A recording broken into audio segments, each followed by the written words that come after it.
Hello everybody and good morning. Welcome to the MLM Lunchtime Leadership Show. So we're going over the book by John Maxwell, Thinking for a Change, and we're on skill number 10, Experience the Satisfaction of Unselfish Thinking. So before we jump into that chapter, we're going to go ahead and invite some people onto here.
Here we go. All right, so to start off, we can hold a torch to light another's path.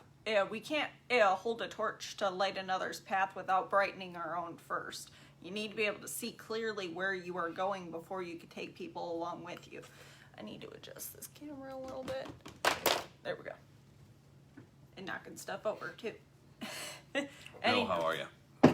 So why should you strive for the satisfaction of unselfish thinking? Number one, unselfish thinking brings personal fulfillment. So getters generally don't get happiness, but givers do. Givers get. And there's no more noble occupation in the world than to assist another human being and to help them succeed. Number two, adds value to others. So unselfish leaders think of what is best for their team, not what's best for themselves. And as a result, by putting other people first, they end up actually getting benefits later on. So putting in all that work for the other people to make sure that they are successful actually helps them become more successful too, because when you put in that time and work for others, they're then willing to work for you as well. And with how we train people on our team, we like to keep this show generic, so we're not going to mention any company names, but on our team that we build, we have a system in place of we teach people exactly what to do for them to become successful. And once they learn them skills, then they're able to turn around and teach it to somebody else, and that's where it's going to duplicate, and then it's going to build a much stronger team. Number three, it encourages other virtues. So it's human nature to be selfish. However, you need to learn how to be unselfish and to be able to give. And it does make it easier to create other virtues such as gratitude, love, respect, and patience and discipline. Once you start applying one, it's going to trickle into other areas, because when it's not all about you and somebody else, you tend to think differently. Number four, increases the quality of life. So unselfish thinking gives people the appreciation for life and understanding that of higher values. Number five, it makes you part of something greater than yourself. When you are in a community where you're striving for something and everybody's on the same page, it creates a very different environment for people and a sense of belonging when you have a group of people who are all on the same track. Number six, it creates a legacy. So learn earn, return. These are the 3 phases of life. And the first should be devoted to education and a high-paid skill. We talk about this a lot. You need to have your basics together before you go run a business. But once you have the basics together, the second third of what you need to spend the most of your time on is you need to build a scalable business. And once you build that scalable business, the other third of your time needs to go to how are we going to be able to help others. Once you learn the skills, you need to turn around and be able to teach it to somebody else. So when you think of others and invest in them, you gain the opportunity to create a legacy that's going to outlive you. So when you're teaching people the right skills, when you know if I left and did something else, would that team still be growing even without me there? Excuse me. So how to experience the satisfaction of unselfish thinking. You want to put others first. It sounds easy and everybody always says it, but do we always do it? No.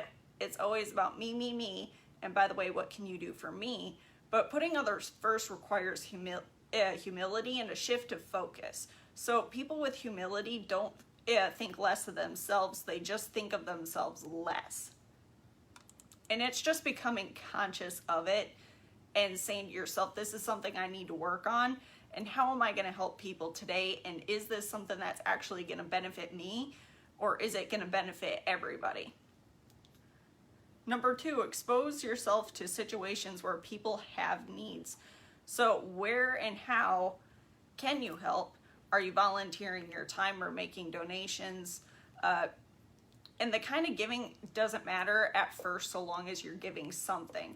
So a lot of people like to do charity events, give some money, volunteer at a shelter. And John talks about these things. And in the MLM world, it's just volunteering your time and spending time with people and talking with them and showing them what to do.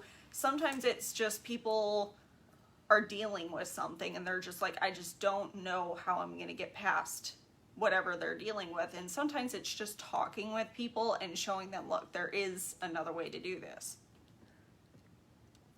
Number 3, give quietly or anonymously. So it's always easy to give when you receive recognition, but you need to learn to give when there is nothing else coming back to you in return. Number 4, invest in people intentionally. So most people want to make sure that they win first, and unselfish thinkers on the other hand, excuse me. I'm sorry guys, I'm like choking here. Remind me to take my allergy medicine after this, my goodness. So most people want to make sure that they win first, but unselfish thinkers on the other hand, go into a relationship and make sure it's that other person that wins first. And it makes all the difference. So when you're bringing people onto the team, the first thing we want to do is make sure that they get started the correct way and have the conversation. Are they ready to get started right now? Not everybody wants to get started right away. We teach people that you want to get a position so that it's like buying real estate. Why don't you get a position right now? That way, while I'm building straight down, you have a spot, and when you're ready to build, you can let me know. And for the people who are ready to start, you need to sit down and show them exactly what to do and the steps of how to get to that first level. So you will help others achieve what they want. If you help others achieve what they want, they will help you achieve what you want. And that was by Zig Ziglar. And then number 5, continually checking your motives. The hardest thing for most people is to fight their natural tendency to put themselves first. And that's why it's important to continually examine your motives and make sure that you're not sliding back into selfishness.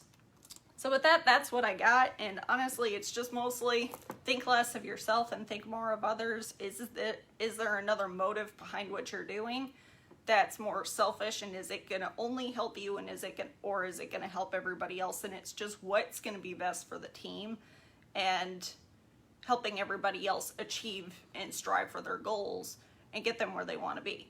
So with that, that's what I got out of this chapter. Jeff, I'm going to turn it over to you and get some of your takeaways.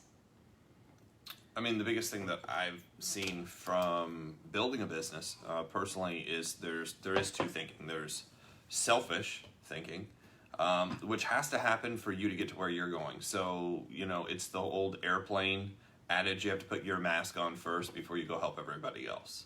What most people want to do is they want to go help everybody else without doing it themselves. This is, a big issue in every industry, not just direct sales and MLM, but specifically inside direct sales and MLM. You're going to try to go do everything for everybody else rather than doing it for yourself. So it's setting the example first. That takes a certain line of thinking.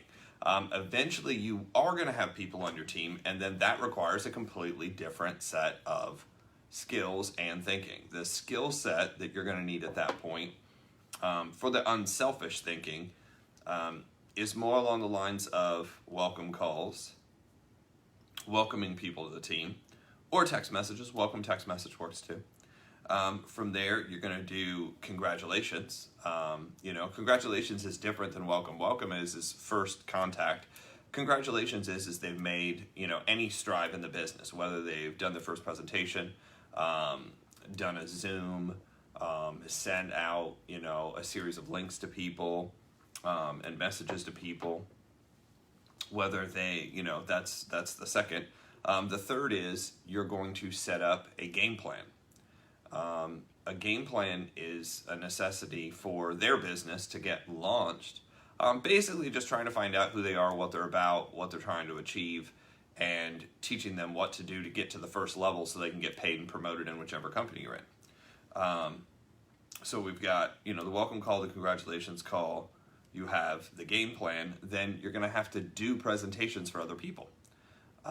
They do the contact. They actually get a hold of the person and say, hey, I want to share something with you. Do me a huge favor. That's kind of what we teach inside the school here. Do me a favor. I want to share with you what I'm working on. So if you run into the right person, you can refer me. And then that presentation has to get done. Who's going to do that presentation? Well, initially it should be, the support team. It should be somebody else. Now, if you don't have the support team, guess who has to take on that responsibility? Because if you don't take it on and you don't learn how to do it, how are you going to do it for anybody else? So you learn that presentation. You're going to do that presentation initially. Take that 10 to 15 minutes. Educate people on what you do, how you do it, what it's about. So that way they can refer. That way they could, buy the product that you have. That way they could join the business that you're in. Because people who don't know what you do can't join. People who don't know what you do can't buy, the product, and people who don't know what you do can't refer to anybody.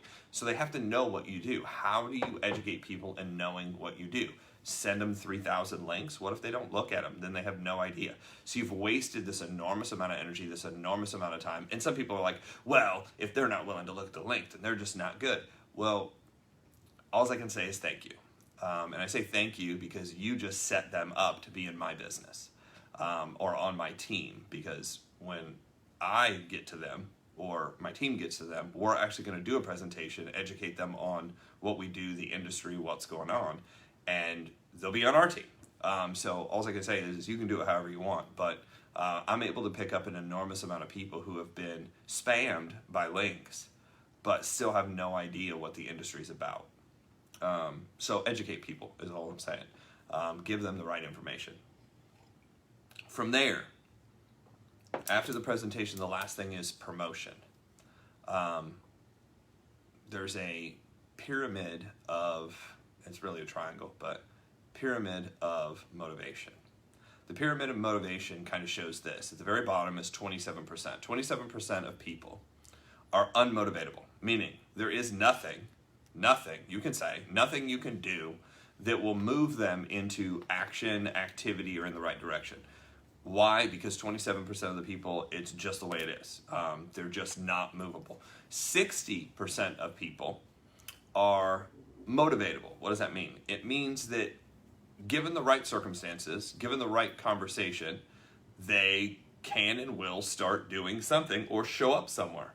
So when we learned this, one of the things we focused on was promotion. You're bringing people onto your team. Other people are bringing people onto the team. So rather than trying to necessarily get them to activity initially, which is obviously the goal, is getting them to an event. So what we do is we use social proof and more of a education environment to be able to get people to make decisions that they otherwise wouldn't have made. You know, you get people to an event that they otherwise wouldn't have made it to, all of a sudden they're going to do things that they otherwise wouldn't have done. So I have one of my, I guess, first upline basically built off this idea. He's like, look, I'm not really good one-on-one with people. And he, he wasn't really good one-on-one with people. He goes, but what I knew is I could encourage them to go to an event. And his encouragement was brutal. And what I mean by brutal is he was like, look, you're either going to go to the event to become successful, or the likelihood of you becoming successful is less than 1%. I mean, he was brutal. I mean, he was telling people the truth, but it wasn't the nicest way to tell them. But here's what it did. It did drive a lot of people to the events. He did get a lot of people to the events. A lot of people to the point where he was able to hit six figures. Then he went on to make over $600,000 in another company. I don't know what he's making now, but I'm sure it's over six figures. Allowed for the house, allowed for the cars, allowed for the trips, allowed for the vacation, allowed to put a lot of money away. It was all about driving traffic, just like on internet marketing, driving traffic. In network marketing, you're driving traffic. You're driving the group of people to, not like physically driving, although that sometimes is necessary. You're getting people to go to the events. What events are we talking about? Well, there's a couple different kinds of events. There's phone calls and or Zooms that are like training. There's open houses. There's weekly open houses, weekly trainings. In some businesses have weekly trainings. You should have a weekly training. There's monthly regionals, local, regional, national events. Then there's conventions. That's what he focused on. He would call people and say, hey, the next call, hey, the next open house, hey, the next training is at this time, at this date. Here's who's going to be there. Here's what they're covering. And, the reality is they used to kind of do it on the, oh my gosh, that event's never going to happen again like that with those people, which is true. But this isn't about being there for that person. It's about being there for you. If you want to really, build a culture, is your dream is directly connected to you getting this information. Your ability to succeed in this business is directly connected to getting the information at these events. So are you trying to get to your dream quicker, or are you trying to put it off longer? Like, what are you trying to do? The other thing is you're also hurting the people. If you don't go, you're hurting the people that you're recruiting. Why? Because if you're not going, then your team's not going. It is a follow the leader sort of business. So to lead, you have to be there first. Hi, Pat. How are you? Hope you had a good weekend. So that's just stuff that we've learned inside the business. So you have selfish thinking, which is I'm going to go out and contact. I'm going to go out and present. I'm going to go out and follow up. I'm going to go out and, basically make money in the beginning, get people started, get people rolling. I'm going to build my group. I'm going to do personal development myself. I'm going to read books. I'm going to watch videos to work on me. That's selfish thinking. Selfless thinking, which is what he's talking about in this chapter, those are the things like, welcome calls. Those are the things like congratulations, whether it's a call or a note or something like that. You're basically sending, hey, thinking about you. Then you've got the game plans. Then you have the Zooms and the presentations you're doing for other people. And last, you have the promotion, going out and helping other people kind of move forward. So you can do it one or two ways. Either, I've seen this done one or two ways. You can be an amazing recruiter.